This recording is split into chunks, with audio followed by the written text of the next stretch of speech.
Hey, it's Amethyst Virgo. So, I briefly want to talk about some topics in spirituality that I may have touched on before, that I may not have.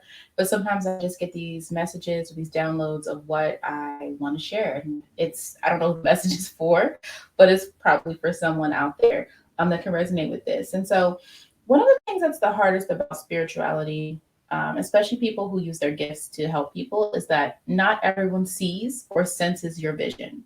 And what's going to be frustrating in the waking world, especially, is that you're going to see things. And sometimes you may not always realize you're telling the future or that you are tapping into your intuition. Sometimes you just might say something, or you just might, have a different thought than someone else.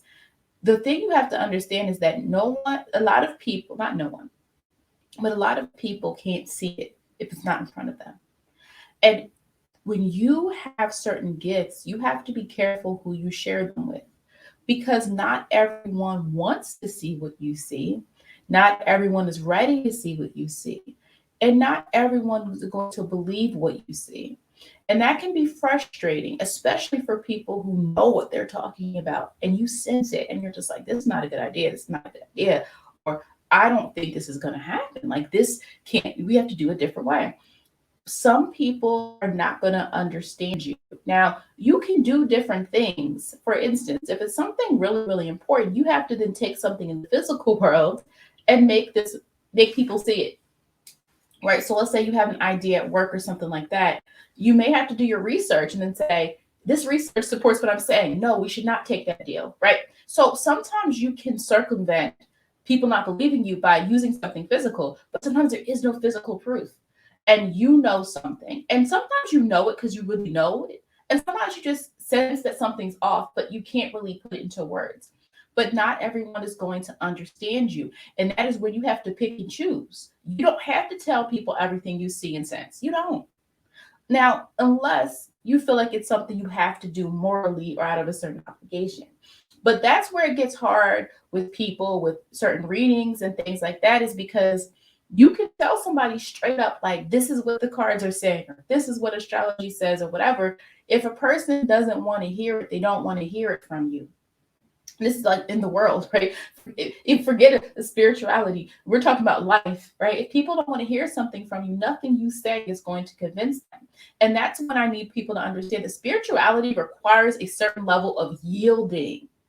You're not trying to control everything. If you are a spiritual person, yes, you can manifest and see results. Yes, you can. People who do spell work can do spell work if that's what you're into. Yes, there are people who dabble more into the more transformative spell work rituals and things of that nature. But for the most part, those who are just spiritual, like, you don't really manipulate that much. You're just living as a spiritual being and you do things here and there to tap into energy. There's the difference. There's different levels of spirituality. There are different gifts people have. There are different, cultural bloodlines people have of how they do what they do. Okay. The thing I'm saying is that, you know, you when you're trying to force stuff too much, then that's not spirituality. You're no better than just like this waking world of, people only working to get money and capitalism and all those things. And don't get me wrong, we all need more money, right? Like, I'm not going to turn down money if it's good money and if it's something that is going to help me sustain myself and my life and things like that, because I work very hard. But what I'm saying is that, you know what I'm trying to say is that if your only purpose is to force spirituality to be what you want, then why use it? You might as well just do the work, do what the world does, and just try to conquer and take over, right? When you're dealing with spirituality, you have to understand the rules of spirituality. And because when we work from spirituality, it's about divine timing. How many times have I wanted something, but I wasn't ready for it yet, but I wanted it at that time, but it wasn't ready for me until a year later, 2 years later, whatever the case may be. How many times do we think we want something, but it's not for us? Okay.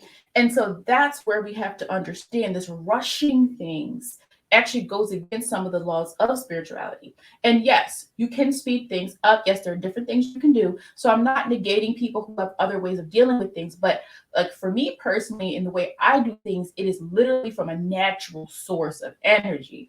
You know, if even if I'm manifesting something, but I also have to understand the rules and regulations of things. I also have to understand timing. So if we are going to use timing in spirituality, you should be using transits.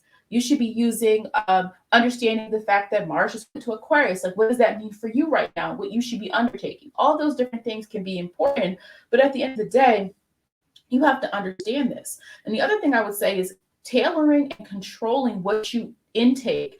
I read stories all the time about people like, oh my gosh, I walk past people and I sense what they sense.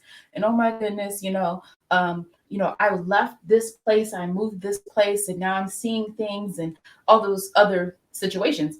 I do believe that some people can turn on and off their abilities. Now, how much you do it is really up to you. Some people are so highly insensitive that they sense almost everything. Um, but mentally, you need to know when you're tuned into your abilities and when you need to just be active in life, right? If you're spiritual, eventually some of the decisions you make are going to naturally be as a result of your intuition. Because there's decisions I make and I'm not sure why, but it's like a navigation, system, right? But tailoring your life around, I'm right now going to live in the moment. I'm not worrying about taking in this person's energy or understanding this person's energy and all this. And I've said before, I don't take on people's energy. I don't believe in that. I don't believe in those things. For me personally, I like to be in my own spiritual awareness. Meaning, if I choose to tap into something or to do a reading, that's what I'm doing. If I'm choosing to use my abilities, great. But at the end of the day, I don't want to feel what everybody feels. I don't want to know what everybody thinks. I don't need to do all those things. Even though I can sense things, I'm always able to sense things, right? But again, some of the things I sense may not come to life until a year from now, 2 years from now, 2 weeks from now, right? So and again, it's a very complicated topic. And everyone's mind and spirituality and energy is different. So what I'm saying is not the blueprint for be all, end all, is not the end all be all. But I want people to understand, like, you have to be tuned into and active in your own life. It's okay to live a regular life.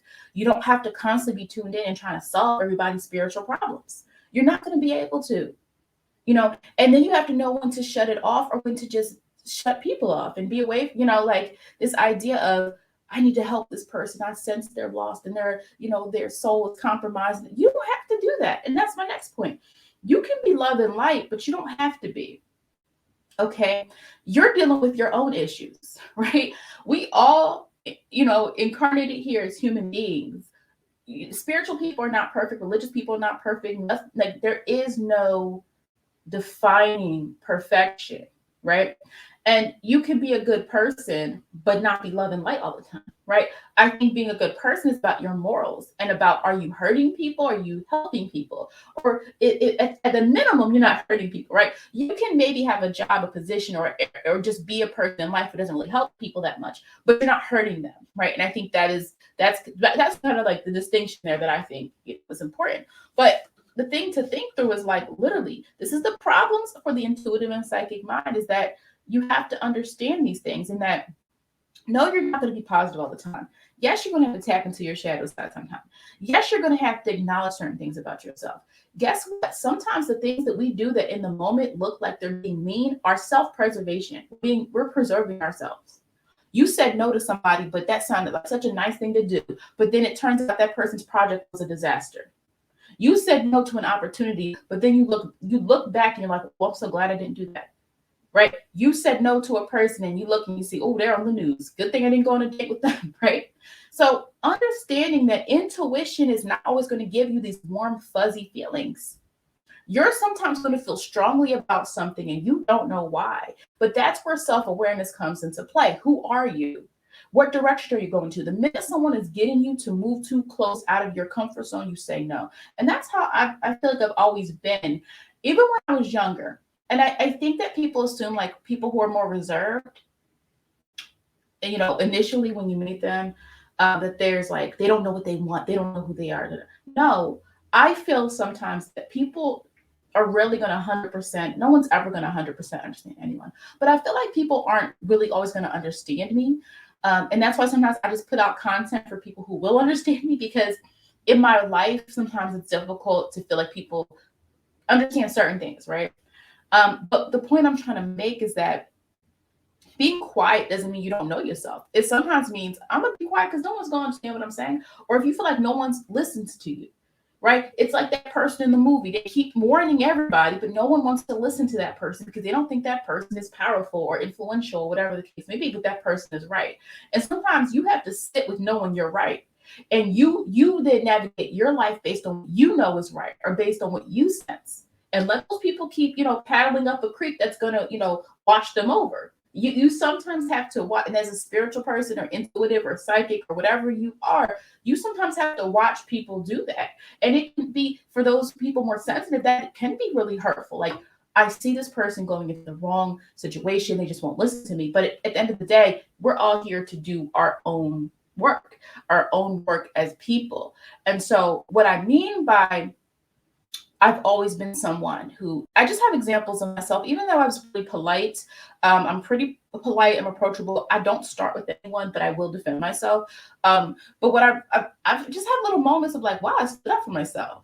And there were moments where I had to learn how to stand up for myself. Don't get me wrong. But like other moments, like once I learned the importance of standing up for myself and never letting anyone like bully me again without me defending myself, I started to do those things. I'm pretty much a person, I know how to follow the rules, right? I know how to follow the norms of things. But when something gets out of my comfort zone, I do react. Okay. When something is like, nope, this is not for me. And so the point is, I've always known and sensed that that was a part of who I was. And so sometimes what you're going to have to do is understand that. And like when I'm quiet or I'm reserved, it's because, yeah, I'm not going to say anything right now because no one's going to believe or listen to me. Even though I know this idea is not a good idea, let them do what they're going to do. And you know what? Let me do what I'm going to do. So that's the thing you got to understand is like, if people don't want to respond to your warnings, if people don't respond to what you know is coming down the pike, you do what you need to do. And guess what? You take who among you is willing to listen. That's what you do. You find your tribe. I don't come out here and preach to everybody and everybody needs to believe what I believe. And that's the problem. That's why so many people today's society spiritually are lacking, because there's this need to appeal to everyone and you're not going with who your tribe is. That's who you're supposed to be listening to, or that's who you're supposed to be collaborating with, or that's who you're supposed to be connecting to. The problem with society is social media has made it, and social media can be great in many ways. Don't get me wrong, but everybody wants to be involved in everything. You don't even know who you are. Every trend is now what you want to do. Everybody on YouTube, now I want to do that. Now I want to do this. And it's like, it's so hard for people to even be in their spirituality because you don't know who you are. You're constantly adapting to whatever the trend is. And with spirituality, I've been told you, I don't dabble in every single thing. Everything spiritual is not for me.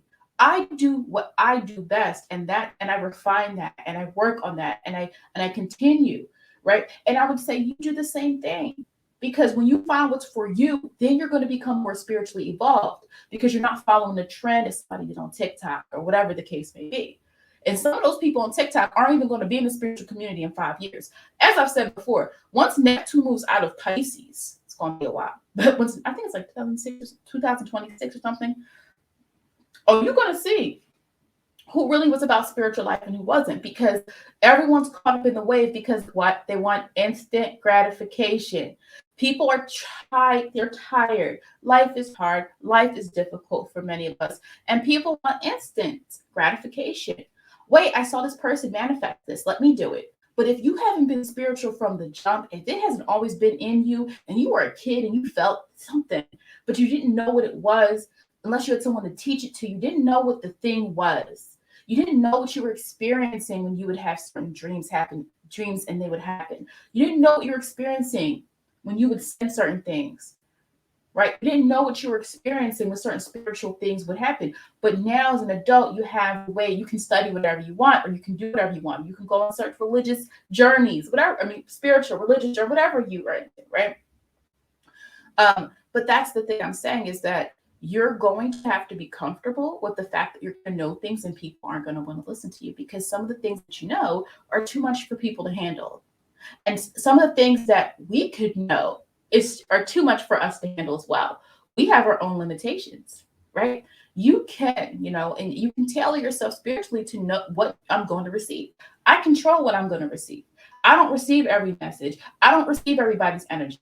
Now, I do ask, spirit guides that I receive any type of alarm or awareness if someone is harmful. If the situation or person is harmful, how I can be alert to that for sure. But what I don't do is I don't want to walk past everybody in a crowd and know what they feel. I don't want to know. I don't want to do that. Now, of course, you're always going to sense energy. You can always tell when someone's down, someone that you know is not feeling right. You're always going to be able to do that if you're spiritually attuned. But I do think there has to be some people, the stories I'm hearing, it's like you have to control this spirituality or it's going to control you. You have to tailor what you're going to receive. You can't be receiving downloads all the time. Stuff will make you crazy. It will make you feel crazy, right? So that's why I also feel like I encourage people to live in the moment. Live in the moment. Like to smell the flowers, right? Take a walk. Watch a TV show. Do something regular, right? And then sometimes when you're doing something regular, spiritual stuff comes up too. It's okay because that's who you are. But I'm saying do regular things, enjoy the moment, enjoy that conversation with your friend. You don't always have to be worried about the transits and what is this saying? And what is this saying? And what's the astrology saying? Can I do a tarot reading every day? You don't have to do that. Because if you're spiritual, that stuff's going to come to you anyway. But you do have to learn certain things. And that's why I feel like, lastly, just like you have to understand we cannot rush the journey. Okay. If you are truly spiritual, it's a spiral. It's not it's not a straight road. This is not Google Maps. This is not Google. Life is, a lot of people think, okay, well, if I just look at my tarot cards, if I just look at my chart, okay, this is going to tell me exactly what I need to do tomorrow.